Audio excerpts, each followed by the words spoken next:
मैंने शायद गलती से नरक का दरवाज़ा खोल दिया है। इससे पहले कि आप मुझे जज करें, मुझे समझाने का मौका दें। वो एक सामान्य रात थी।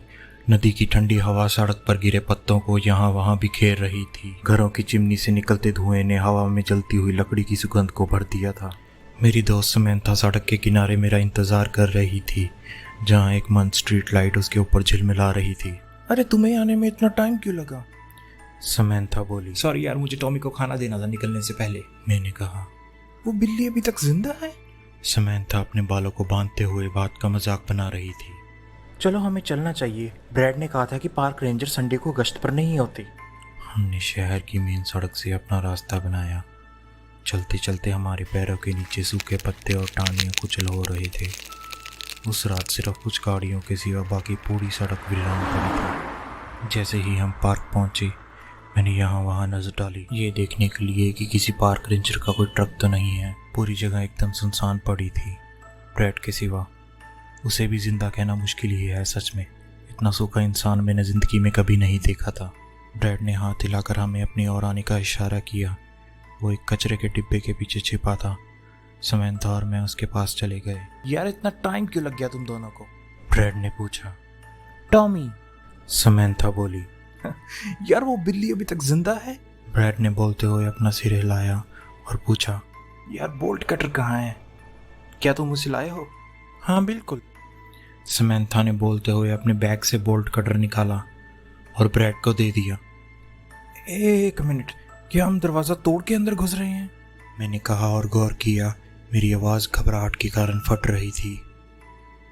ब्रैड मुस्कुराया और उसने दरवाजे का लॉक तोड़ दिया। वो टूटते ही ज़मीन पर जा गिरा और ज़ोर से दबंग की आवाज़ आई। पर उसके अलावा एक और खौफनाक दहाड़ ने हमें हिला के रख दिया। ये दहाड़ पार्क के अंदर से आ रही थी। ये कैसी आवाज़ थी? ब्रैड ने पूछते हुए समैंथा को कटर वापस पकड़ा दिया। नहीं मालूम, समैंथा बोली। मैं ये नहीं कर सकता। ये मैं कहते ही मैं अपने घर की तरफ चलने लगा। ब्रैड ने मुझे पीछे से खींचा और बोला, अरे कहाँ जा रहे हो? चूजे मत बनो। तुमने इस जगह के बारे में सारी कहानियाँ सुनी हैं? हाँ, मुझे पता है कि कैसे पार्क में कुछ स्कूल के बच्चों को किसी रहस्यमय जानवर ने चीर के रख दिया था। मुझे याद दिलाना हम ये क्यों कर रहे हैं? समैंथा हंसने लगी और बोली, थोड़ा तो जी लो यार, हम अगले हफ्ते ग्रेजुएट हो रहे हैं। थोड़ा मज़ा करने की कोशिश करो, ठीक है मिस्टर 4.0? मुझे अचानक ये महसूस होने लगा, अगर मैंने पार्क में एक भी कदम रखा तो मैं उसे वापस नहीं ले पाऊंगा। मैंने अपने डर को किसी तरह शांत किया और ब्रैड और समैंथा के पीछे पार्क के अंधेरे में चलता रहा। रात के इस समय पार्क के सारे लैंप पोस्ट बंद थे। सिर्फ हमें अपनी टॉर्चों से थोड़ा थोड़ा दिखाई पड़ रहा था। मेरी टॉर्च की रोशनी अचानक से झिलमिलाने लगी।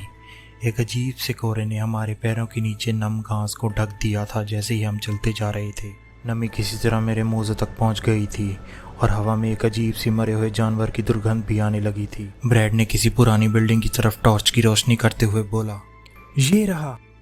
वो टूटी फूटी सी इमारत हमारे सामने एक बड़ी छाया की तरह खड़ी थी। उस इमारत की लकड़ियां बिखरने लगी थी जिसके सहारे वो टिकी हुई थी। सारे खिड़कियों के टुकड़े नीचे बिखरे हुए थे।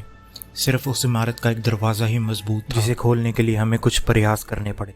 किसी तरह हम अंदर घुस चुके थे और हमारे हर कदम पे लकड़ी की फर्श से कड़कड़ाहट की आवाज़ आ रही थी। धूल के घने कोहरे ने हवा को रोक दिया था, जिसके कारण मुझे कुछ समय तक छींकें आ गई। ऐसा नहीं था कि बिल्डिंग बेनाम थी। इसे डेविल गेट के नाम से जाना जाता था।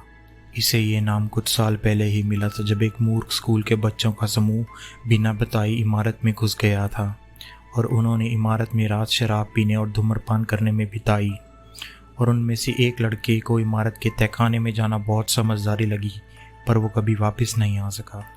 आखिरी चीज़ जो उस लड़के के बारे में बाकी समूह ने याद रखी वो थी उस लड़के की भयानक चीखें। पर उसके भी ऊपर उन्होंने एक और भयंकर अनुभव किया था, एक अजीब से दानव का। यार बेसमेंट कहाँ है? समैंथा अपनी टॉर्च की रोशनी से चारों तरफ देखने लगी। मैंने अचानक से सबसे पहले ये महसूस किया कि कोई मुझे अपनी तरफ बुला रहा है। एक बर्फीली सी सकती आवाज़ मेरे कानों में गूंजी, जो मुझे अपनी तरफ बुला रही थी, मुझे खुद को सौंपने के लिए। मैंने अपने भ्रम को दूर करने के लिए अपना सिर जोर से हिलाया। वो आवाज मुझे मेरे सामने वाला दरवाजा खोलने को कह रही थी। यहाँ पर, मैंने बोला। मैंने दरवाजे को धीरे से सरकाते हुए खोला। ब्रैड ने मेरी जोर से पीठ थपथपाई और बोला, बहुत बढ़िया यार। हमने धीरे धीरे अपने कदम आगे बढ़ाए। समैंथा की चिल्लाने की आवाज़ और कुछ टूटने की आवाज़ हमारे कानों में पड़ी। समैंथा की टॉर्च नीचे ज़मीन पर गिर गई थी और लकड़ी की फर्श का एक टुकड़ा टूट चुका था जिसमें समैंथा का पैर अटक गया था। समैंथा नीचे गिरने ही वाली थी कि मैंने उसे पकड़ा और संभाला। समैंथा ने अपना पैर वहाँ से बाहर निकाला और अपनी टॉर्च को उठाते हुए धीरे से मेरे कान में बोली, शुक्रिया। ब्रैड और मैंने अपनी टॉर्च की रोशनी से उस कमरे में चारों तरफ देखा। वो कमरा एकदम खाली पड़ा था। उसमें फर्नीचर का एक भी टुकड़ा नहीं था। सिर्फ एक चीज़, एक लाल बड़ा 5 कोना तारा जो उस कमरे की गंदी फर्श पर बना हुआ था। उस तारे के हर कोने पर एक बुझी हुई मोमबत्ती पड़ी थी। ब्रैड मजाक मजाक में उस तारे के एकदम बीच में जाके खड़ा हुआ, अपनी बाहों को फैलाया और जोर से बोला, उठो शैतानों। कुछ नहीं हुआ। मैं उस अजीब से 5 कोना तारे के ठीक बाहर खड़ा था। मैं झुका और उस तारे पर अपनी उंगलियां घुमाई। मैं आश्चर्य में पड़ गया। वो गर्म था। वो शायद खून था। फिर से वही बर्फीली आवाज़ मेरे कानों में आई। पहले तो वो कोई अजीब सी भाषा में बोल रही थी जो कि मेरी समझ के परे थी, पर अंत में वो ऐसी भाषा में बोली जो मैं समझ सकता था। अपने आत्मा को नरक के असली भगवान को सौंपने के लिए एक कुंवारे का खून बहाओ। मैंने गौर किया कि मेरा हाथ कसकर मेरी जेब वाले चाकू की तरफ टकराया। मैंने समैंथा को देखा। वो घबरा के ब्रैड की तरफ चली गई। ये तुम क्या कर रहे हो? समैंथा बोली। उसकी आवाज़ डगमगा रही थी। ठीक है, अब ये सब बंद करो। अब इस बकवास को और डरावना बनाने की कोई ज़रूरत नहीं है, ब्रैड ने कहा। वो शैतानी आवाज़ मेरे सिर में गरजी। ब्रैड और समैंथा मुझे अपने खुले डरे हुए चेहरों से देखने लगे। मैंने अपना चाकू निकाला और उन दोनों की तरफ दौड़ा, उन्हें काटने की चाह में। वो दोनों चिल्लाए और सीढ़ियों की तरफ दौड़ गए। मैंने भागती हुई समैंथा के बालों को पकड़ा और उसे अपनी तरफ खींच लिया। वह ठंडी फर्श पर गिर गई। मैंने अपना चाकू उठाया। ब्रैड अपनी पूरी ताकत से मेरी तरफ भागा और मुझे धक्का देने की कोशिश की। मैं बहुत दूर जाकर गिरता, पर नहीं गिरा। ब्रैड मुझसे टकराया और कागज की गेंद की तरह उछलकर पीछे गिर गया। ब्रैड उठा और दुगनी ताकत से मेरी तरफ आया, पर मैंने अपने उल्टे हाथ से उसे जोर से धकेला। वो बेहोश होकर फर्श पर गिर गया।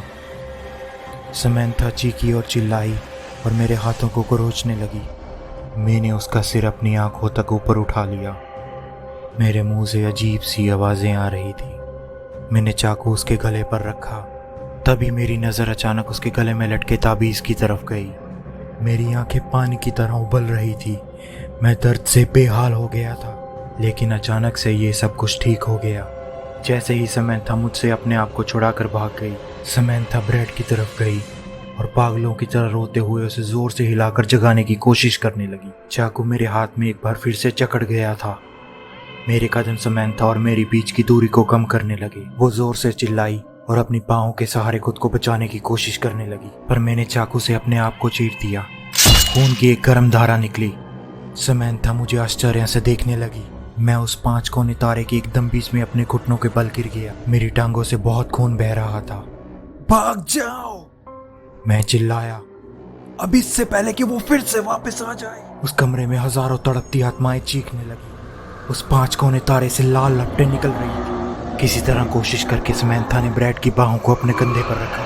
ब्रैड आधा होश में था, लेकिन वो अपने कदमों के सहारे खुद को सीढ़ियों तक खींचने में कामयाब रहा। मैं एक चलते हुए नरक से घिर चुका था। चीखने और चिल्लाने की आवाज़ मेरे कानों में चुभने लगी। मेरे सामने एक बहुत बड़ी आकृति प्रकट हुई। वो एक भालू जितना बड़ा था, लेकिन उसकी चमड़ी गली हुई और भूरे रंग की थी। बड़े बड़े सींग उसके सिर से निकल रहे थे और उसकी पूंछ यहाँ वहाँ झपट रही थी। उसकी एक गरज ने पूरे घर को हिलाकर रख दिया था। उसकी पीठ से बहुत बड़े पंख फैल गए और एक शक्तिशाली झुक्की के साथ वो छत के जरिए आसमान में कहीं खो गया।